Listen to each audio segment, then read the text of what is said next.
ગુજરાતમાં ફરી એકવાર માવઠુંનું સંકટ તોળાઈ રહ્યું છે અને હવામાન એક્સપર્ટમાં અને આગાહીકાર અંબાલાલ પટેલે ગુજરાતમાં ફરી એકવાર શિયાળામાં માવઠું થવાની આગાહી કરી છે. અને અંબાલાલ પટેલે આગાહી કરતા જણાવ્યું છે કે ડિસેમ્બર મહિનામાં 22 થી 24 વચ્ચે જોરદાર કમોસમી વરસાદ થવાની પૂરેપૂરી શક્યતા છે અને જાન્યુઆરી મહિનો એકદમ ઠંડો રહેવાની વાત કરી છે. અને આગાહીકાર અંબાલાલ પટેલે આગાહી કરતા જણાવ્યું છે કે ગુજરાતમાં ફરી એકવાર ડિસેમ્બર મહિનાનું માવઠું થશે અને તેને જણાવ્યું છે કે ડિસેમ્બર મહિનાના અંતમાં અરબ સાગરમાં બંગાળના ઉપસાગરમાં જોરદાર હલચલ જોવા મળે અને આની અસર ગુજરાત પર પડશે અને આ હલચલ લો પ્રેશરની ડીપ ડિપ્રેશન સુધીની જણાવ્યું પૂરેપૂરી સંભાવના છે. અને આ તમામ પ્રક્રિયાને કારણે આગામી 22 થી 24 ડિસેમ્બર દરમિયાન ગુજરાતમાં કેટલાક ભાગોમાં કમોસમી વરસાદની શક્યતા છે અને આની સાથે 27 થી 29 તારીખના દક્ષિણ ભારતમાં હવામાન પલટો આવશે અને વરસાદ પડશે અને ઉત્તર ભારતમાં સહિતના દેશોના ઘણા રાજ્યોમાં હવામાન બદલાવમાં જોવા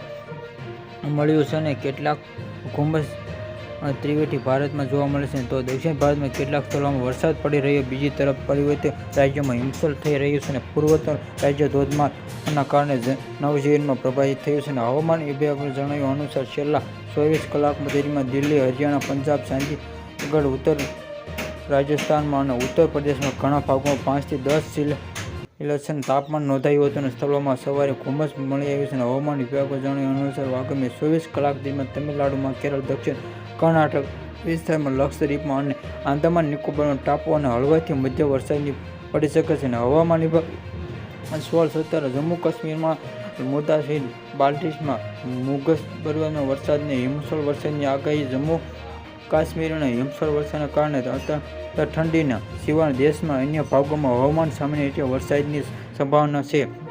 આવા સમાચાર જોવા માટે સબસ્ક્રાઇબ માય ચેનલ.